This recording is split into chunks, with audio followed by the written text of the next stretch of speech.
दोस्तों जय हिंद। आज की हमारी स्टोरी का नाम है टीचिंग द माइजर, यानी एक कंजूस को सिखाना, एक कंजूस को पढ़ाना। एक कंजूस से एक महाकंजूस कैसे बना जाए, ये स्टोरी इसके बारे में है।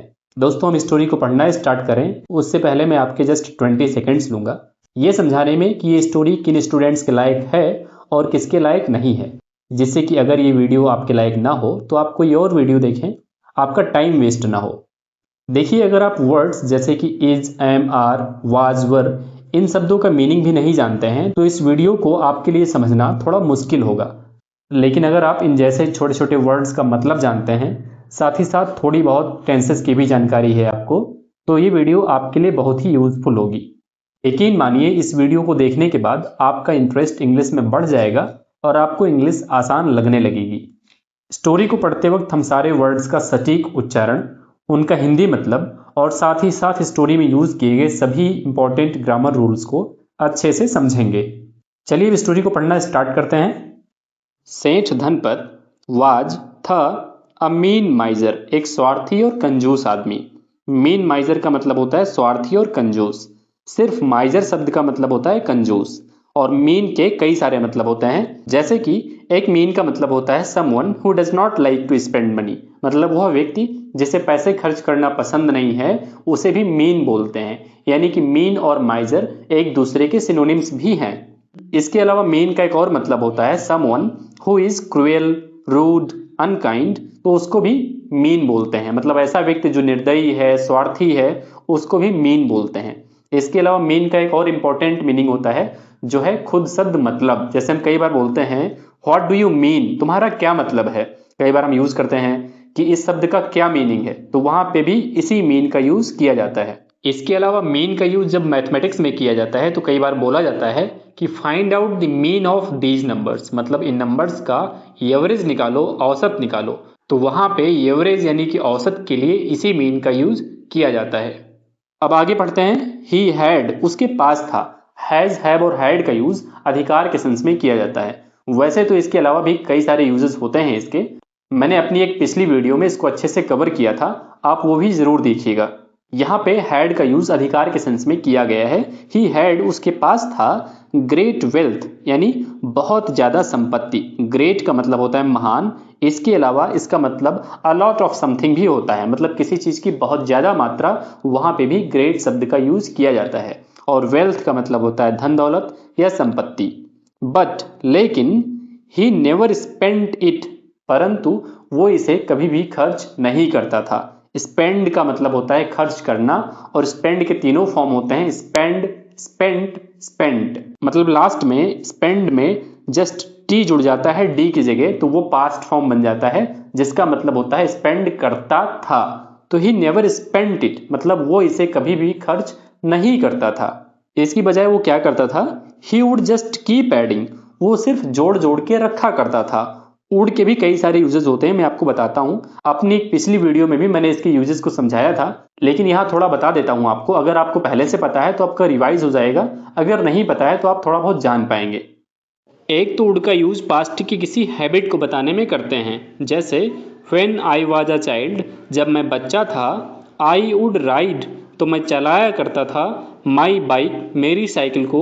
टू स्कूल, स्कूल के लिए। एवरी डे, प्रत्येक दिन। जब मैं बच्चा था तो मैं हर दिन अपनी साइकिल को चला के स्कूल जाया करता था। राइड का यूज हम साइकिल या मोटरसाइकिल चलाने के लिए करते हैं। यहाँ ये बात याद रखिए कि बाइक का यूज़ कई बार लोग समझते हैं कि सिर्फ मोटरसाइकिल होता है, ऐसा नहीं है। बाइक का मतलब साइकिल या मोटरसाइकिल दोनों हो सकता है, लेकिन साइकिल का मतलब सिर्फ नॉर्मल साइकिल ही होती है। उनका अगला यूज़ पॉसिबिलिटी और सजेशन में भी होता है। जैसे यू शुड टेक, तुम्हें लेना चाहिए, एन अम्ब्रेला, एक छाता। It would be a good idea, एक अच्छा विचार होगा। इन केस इट रेन्स, अगर बारिश होती है, तुम्हें एक छाता ले लेना चाहिए, अगर बारिश होती है तो एक अच्छा विचार होगा। यहाँ पे भी वुड का यूज़ किया गया है। इसके अलावा हाइपोथेटिकल सिचुएशंस में भी वुड का यूज़ किया जाता है। हाइपोथेटिकल सिचुएशंस वो स्थितियाँ होती हैं जो सच में नहीं होती हैं, जो वास्तविक नहीं होती हैं, उनको जस्ट इमेजिन किया गया होता है। जैसे if I own the lottery, अगर मैं लॉटरी जीतता। आई वुड बाई, तो मैं खरीदता। अ बिग हाउस, एक बड़ा घर। एंड अ फैंसी कार, और एक फैंसी कार खरीदता। मतलब यहाँ उसने इमेजिन किया है कि अगर वो लॉटरी जीत जाता तो वो बड़ा सा घर, एक फैंसी कार खरीदता। उसने जस्ट इमेजिन किया है, इसलिए हाइपोथेटिकल सिचुएशन हुआ और इस स्थिति में हम वुड का यूज़ करते हैं। इसके अलावा वुड का use future in the past में भी किया जाता है। फ्यूचर इन द पास्ट का मतलब ये हुआ कि पास्ट में खड़े होकर आपने फ्यूचर की बात की थी। इसे अगर एक लाइन में आपको समझाना हो मुझे, तो मैं बोलूँगा कि जहाँ आपने विल का यूज़ किया था वहाँ आप वुड का यूज़ कीजिए। जैसे सी सेड, उसने कहा था, दे वुड लीव, वो रवाना होंगे, द नेक्स्ट मॉर्निंग, अगली सुबह, उसने कहा था कि अगली सुबह वे लोग रवाना होंगे। अब जब इसने वो कहा था, वो बात कही थी रवाना होने वाली, तब ये बात फ्यूचर में थी, रवाना होने वाली बात फ्यूचर में थी, लेकिन अब बातें पास्ट की हो गई, इसलिए यहाँ पे वुड का यूज़ किया गया है। इसके अलावा पोलाइट रिक्वेस्ट में भी वुड का यूज़ किया जाता है। जैसे would you please bring me, क्या मेरे लिए आप प्लीज़ ला देंगे, अ ग्लास ऑफ वाटर, पानी का एक ग्लास, यानी एक ग्लास पानी क्या आप प्लीज़ मेरे लिए ला देंगे। यहाँ पे भी वुड का यूज़ किया गया है। इसके अलावा वुड का यूज़ प्रेफरेंसेस में भी किया जाता है। यहाँ पे आपको याद ये रखना है कि जब प्रेफरेंसेस में वुड का यूज़ करते हैं तो वहाँ पे वुड रैदर का यूज़ करते हैं। जैसे I would rather stay at home, मैं घर पे ठहरना पसंद करूँगा, then go to the party, यानी पार्टी में जाने के बजाय। यहाँ पे आपको ये भी याद रखना है कि जब आपने वुड रैदर का यूज़ किया है तो इसके बाद हमेशा आपको वर्ब का बेस फॉर्म यानी मूल फॉर्म का यूज़ करना है। कभी भी आपको कंफ्यूज होके आईएनजी वाला फॉर्म यूज़ नहीं करना है। जैसे यहाँ देखिए, then go to the party, ये थोड़ा अजीब सा लगता है। यहाँ पे लगता है हमें कि then going to the party होना चाहिए, लेकिन वो गलत है। आपको हमेशा वर्ब की बेस फॉर्म यानी मूल फॉर्म का ही यूज़ करना है। चलिए अब वापस अपनी स्टोरी में चलते हैं।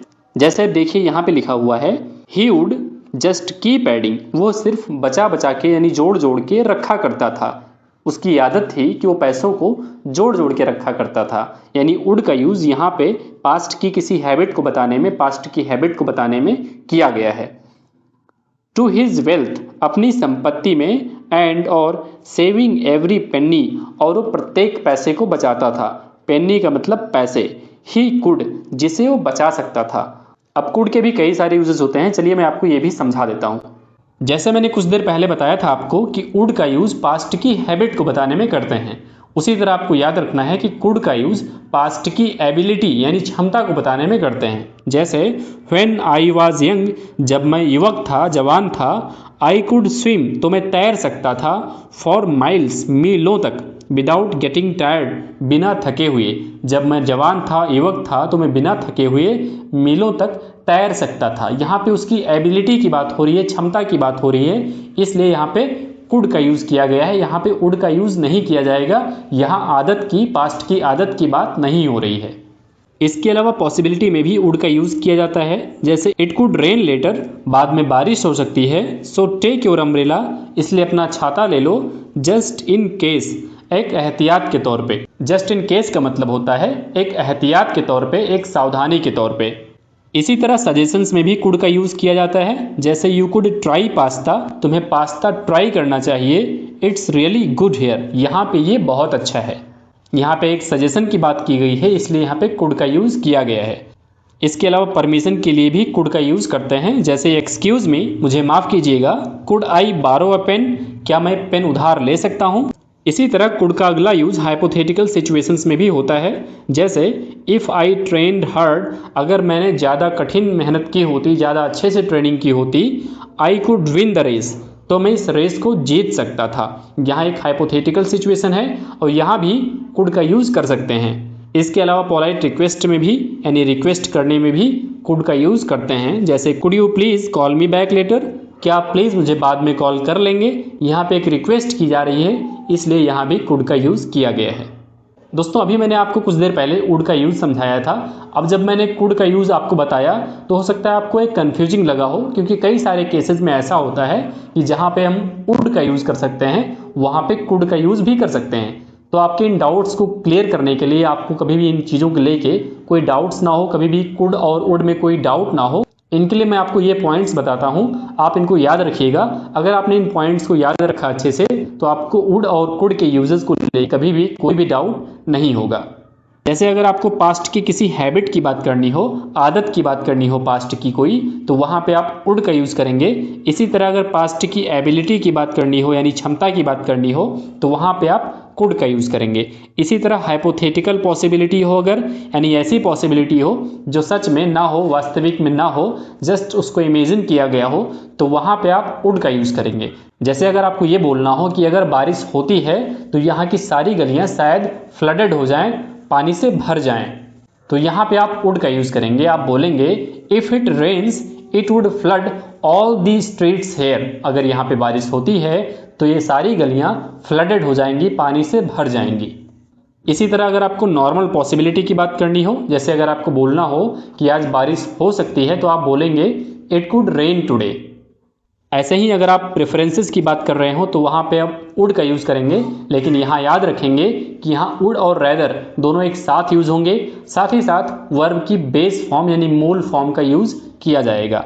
इसके अलावा पोलाइट रिक्वेस्ट में वुड और कुड दोनों का यूज़ किया जा सकता है। अगर आपने वुड का यूज़ किया है तो सेंटेंस में पोलाइटनेस बढ़ जाती है, अगर आपने कुड का यूज़ किया है तो सेंटेंस थोड़ा कम पोलाइट रहता है। दोस्तों, इंग्लिश में जब हम पॉसिबिलिटी की बात करते हैं तो उसमें हम कई सारे वर्ड्स यूज़ कर सकते हैं और सेंटेंस में यूज़ किए गए वर्ड्स ये डिसाइड करते हैं कि वो पॉसिबिलिटी कितनी है। जैसे अगर आपने बोला इट विल रेन, इसका मतलब ये हुआ कि आप 100% श्योर हैं कि बारिश होगी, यानी आज बारिश होने की पूरे चांसेस हैं, 100% चांसेस हैं, तो आप बोलेंगे इट विल रेन।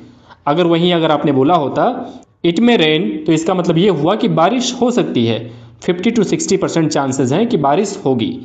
इसी तरह अगर आपने बोला होता इट कुड रेन, यानी बारिश हो भी सकती है, इसके 30 से 40% ही पॉसिबिलिटी है कि बारिश हो सकती है। इसी तरह अगर आपने बोला होता इट माइट रेन, इसका मतलब ये हुआ कि आपको 10 to 20% ये पॉसिबिलिटी लग रही है कि आज बारिश होगी। इसी तरह अगर आपने बोला इट कैन रेन, बारिश हो सकती है या बारिश होना मुमकिन है, यहाँ पे देखिए मैंने परसेंटेज नहीं लिखा हुआ है। क्यों? क्योंकि कैन का यूज़ पॉसिबिलिटी के लिए नहीं, एबिलिटी के लिए करते हैं। जैसे अगर मुझे बोलना है कि मैं कूद सकता हूँ तो मैं बोलूँगा आई कैन जंप। यहाँ मैं अपनी एबिलिटी बताना चाहता हूँ कि मैं कूद सकता हूँ, मेरी क्षमता है कि मैं कूद सकता हूँ, इसलिए यहाँ पे कैन का यूज़ किया। इसी तरह कैन का यूज़ मौसम की एबिलिटी के लिए करते हैं। मतलब अगर आपने बोला कि इट कैन रेन, मतलब आपने ये बोला है कि वहाँ की मौसम में ये क्षमता है कि बारिश ला सकता है, तो इसलिए वहाँ पे आपने कैन का यूज़ किया और बोला इट कैन रेन। मतलब यहाँ पे आपने पॉसिबिलिटी की बात नहीं की, यहाँ पे आपने मौसम की एबिलिटी यानी क्षमता की बात की। दोस्तों, आशा करता हूँ अभी वुड और कुड को लेकर सारे डाउट्स आपके क्लियर हो गए होंगे। चलिए अब वापस स्टोरी में चलते हैं। यहाँ पे देखिए लिखा है ही कुड, जिसे वो बचा सकता था। मतलब वो प्रत्येक पैसे को जोड़ जोड़ के रखा करता था अपनी संपत्ति में, जिन पैसों को बचा सकता था। समवन, किसी ने, टोल्ड हिम, उससे बताया। टोल्ड के बाद आपको याद रखना है कभी भी टू का यूज़ नहीं करना है। अगर आपने डायरेक्ट और इनडायरेक्ट सेंटेंसेस का रूल पढ़ा होगा, डायरेक्ट से इनडायरेक्ट बनाना, तो वहाँ पे आपने सीखा होगा कि सेड टू को हटा के टोल्ड लिखते हैं। मतलब टोल्ड के बाद फिर टू नहीं लिखते हैं। अगर आपने टोल्ड के बाद ऑफ शब्द का यूज़ कर लिया, जैसे टोल्ड ऑफ, TOLDOFF ऑफ, तो उसका मतलब होता है डांटना, फटकारना। इसी तरह अगर आपने टोल्ड के बाद ऑन शब्द का यूज़ कर लिया तो उसका मतलब होता है शिकायत करना, किसी ने कुछ गलत किया हो उसको रिपोर्ट करना, यानी टोल्ड ऑन। यहाँ ये याद रखिएगा कि ये जो दो मैंने फ्रेजल वर्ब्स बताए आपको, ये पास्ट वाले हैं, इनका प्रेजेंट होगा, जैसे टेल ऑफ, टेल ऑन। आगे बढ़ते हैं। समवन टोल्ड हिम, किसी ने उससे बताया, दैट कि ही हैड अ मैच इन सेठ लखपति राम ऑफ काशी। किसी ने उससे बताया कि वो सेठ लखपति राम जो कि काशी का है उसकी बराबरी का है। To have a match in का मतलब होता है किसी के बराबरी का होना, किसी के तुल्य होना। ये भी एक फ्रेजल वर्ब है, टू हैव मैच, जिसका मतलब होता है बराबरी रखना, किसी के तुल्य होना। ही वाज, अब ही यहाँ पे कौन हुआ? जिसकी इसके पहले बात हुई है। तो ही के जस्ट पहले किसकी बात हुई है? लखपति राम की बात हुई है। मतलब यहाँ पे ही लखपति राम के लिए लिखा हुआ है। ही वाज, वो था, अ नोटोरियस, मतलब एक कुख्यात, टाइट फिस्टेड, मतलब महाकंजूस, माइजर, मतलब वो बहुत ही कुख्यात महाकंजूस था। टाइट फिस्टेड का मतलब होता है महाकंजूसी वाला व्यवहार, और माइजर मतलब होता है कंजूस, मतलब ऐसा कंजूस जिसके पास टाइट फिस्टेड वाली क्वालिटी है, मतलब वो महाकंजूस है। नोटोरियस का मतलब होता है someone who is known for bad things, मतलब वह व्यक्ति जो बुरी चीजों के लिए जाना जाता है उसको बोलते हैं notorious. Just a second please.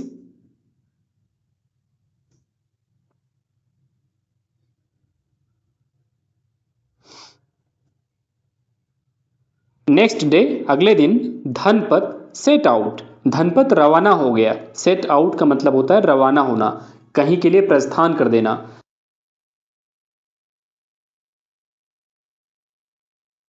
Dhanpat set out, Dhanpat रवाना हो गया। फॉर काशी, काशी के लिए।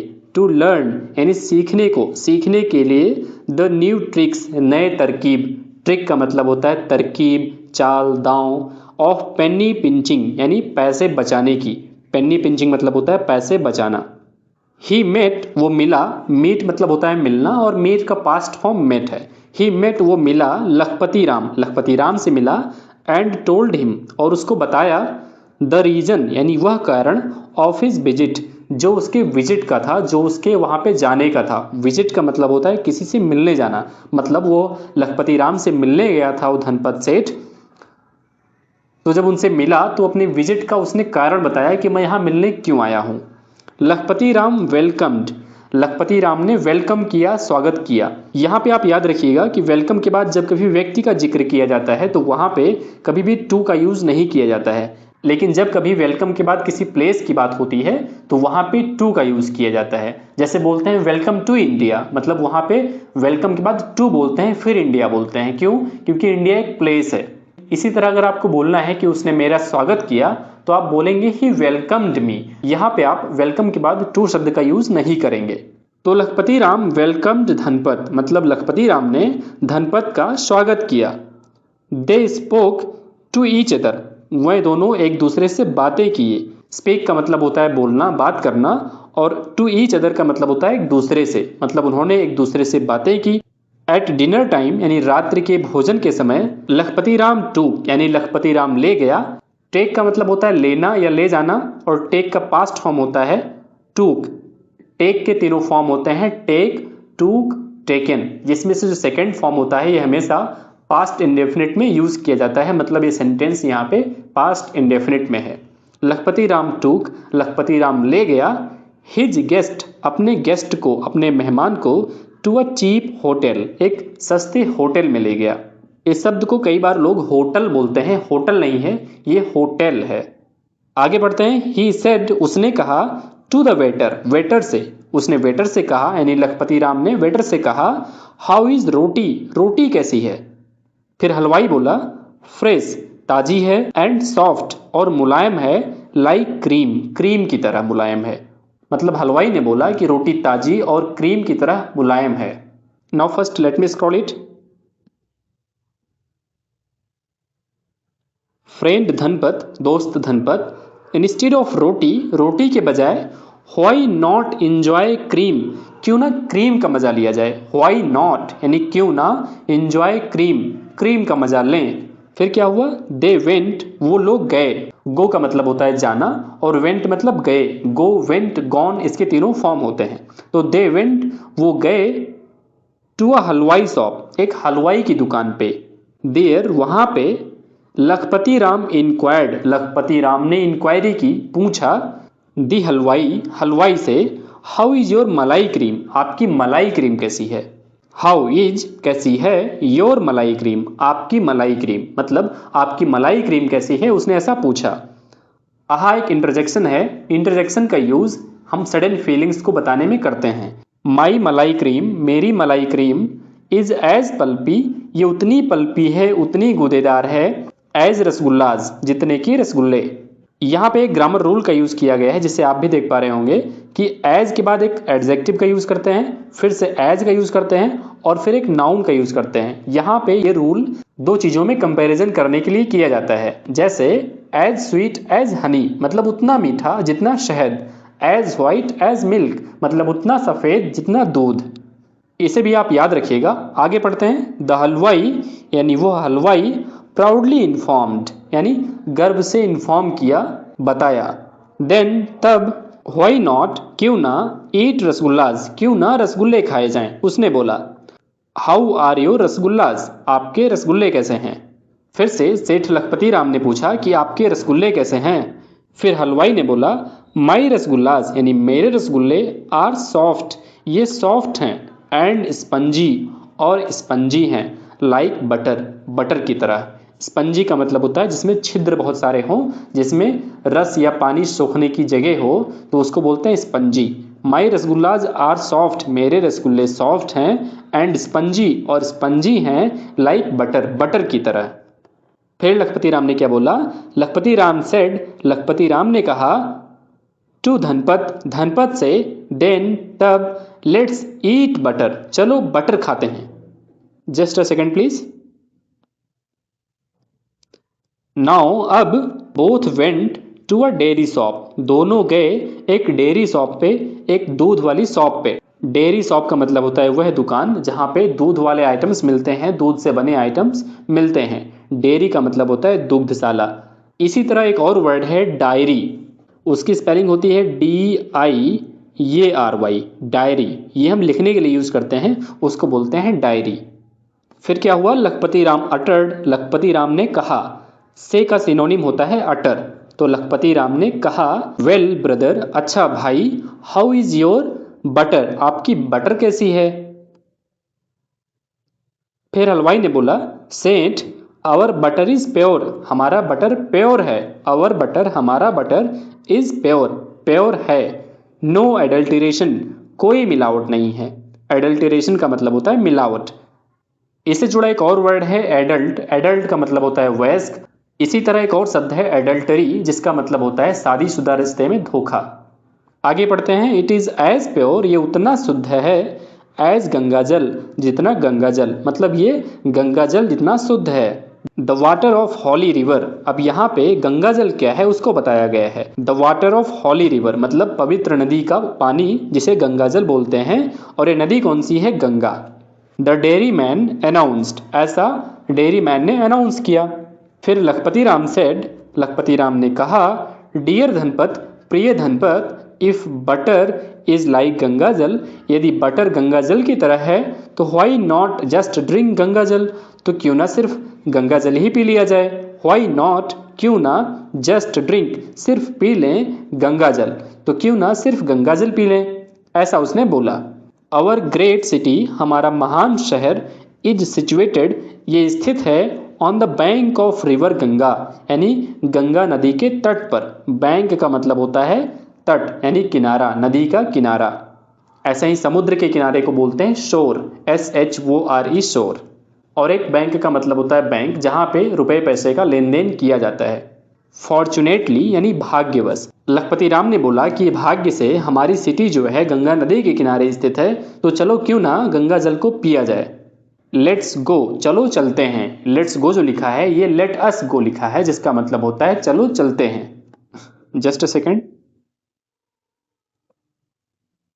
दे रीच, वो पहुंचे। आपको यह भी याद रखना है कि रीच के बाद कोई भी प्रीपोजिशन का यूज नहीं किया जाता है, जैसे रीच टू, रीच एट, ये सब नहीं यूज किए जाते हैं। रीच सिर्फ विदाउट प्रीपोजिशन का यूज किया जाता है।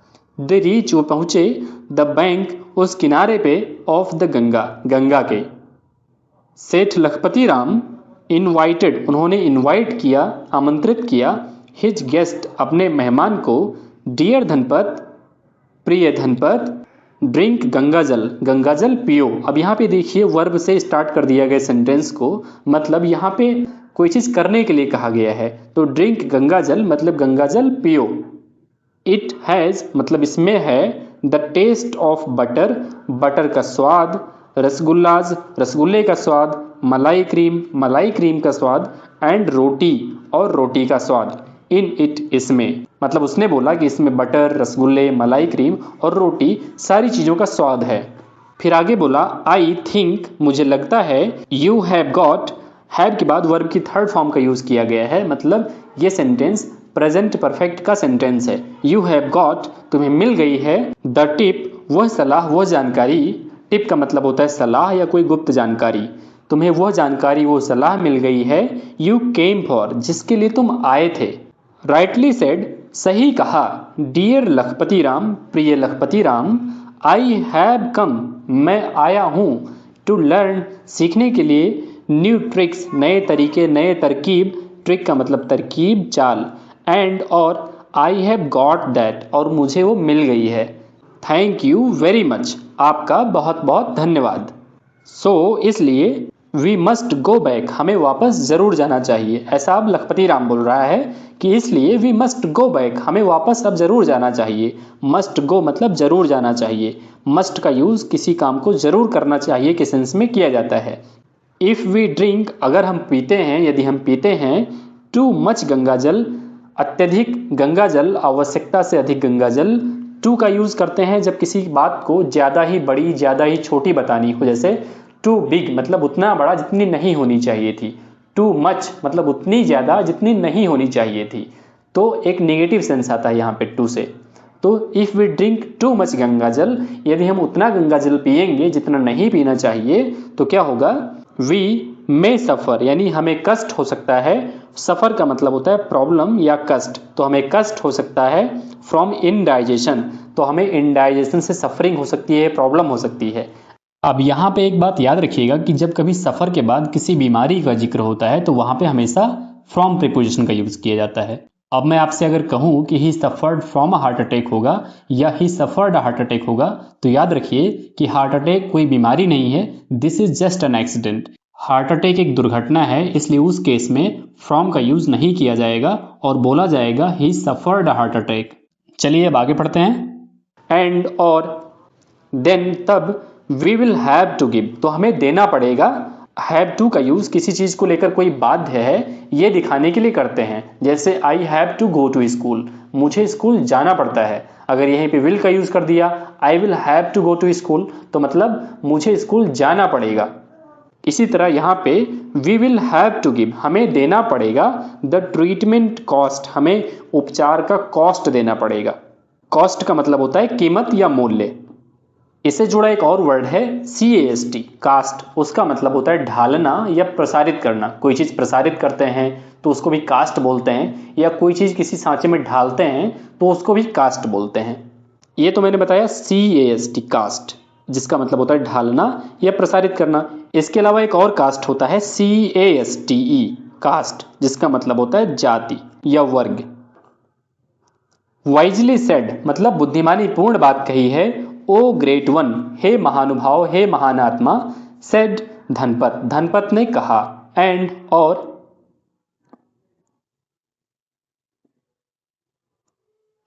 ही टूक उसने लिया, हिज लीव अपनी विदा।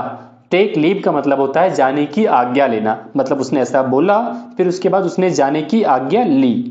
द जिस्ट यानी स्टोरी का सारांश। अब इस स्टोरी से हमने क्या सीखा वो पढ़ते हैं। द वर्ल्ड इज यह संसार है, फुल ऑफ माइजर्स यानी कंजूसों से भरा हुआ है, एंड और ऑड पीपल और विचित्र लोगों से भरा हुआ है। अब ऑड के भी कई सारे मतलब होते हैं। जब इसका यूज मैथ में किया जाता है तो वहां पे इसका मतलब होता है विषम, जैसे बोलते हैं ऑड नंबर्स इवन नंबर्स, वहां पे ऑड नंबर्स का मतलब होता है विषम संख्या। इसी तरह जब इसका यूज बिहेवियर के लिए किया जाता है तो इसका मतलब होता है स्ट्रेंज यानी विचित्र, अनयूजुअल। और जब ऑड का यूज किसी वर्क यानी किसी काम के लिए किया जाता है तो इसका मतलब होता है छिटपुट। जैसे कोई इंसान है वो कभी कोई जॉब कर लेता है कभी कोई जॉब कर लेता है, ऐसे अपनी जीविका चलाता है, तो आप बोलेंगे कि वो ऑड जॉब करता है, मतलब जो भी काम मिलता है वो कर लेता है।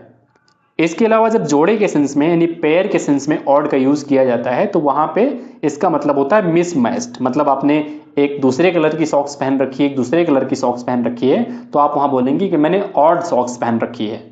फिर से अपनी जिस्ट पे वापस आते हैं। यहाँ पे हमने पढ़ा कि जो दुनिया है ये कंजूसों और विचित्र लोगों से भरी हुई है। एंड और देयर इज नो एंड कोई समापन नहीं है, कोई अंत नहीं है।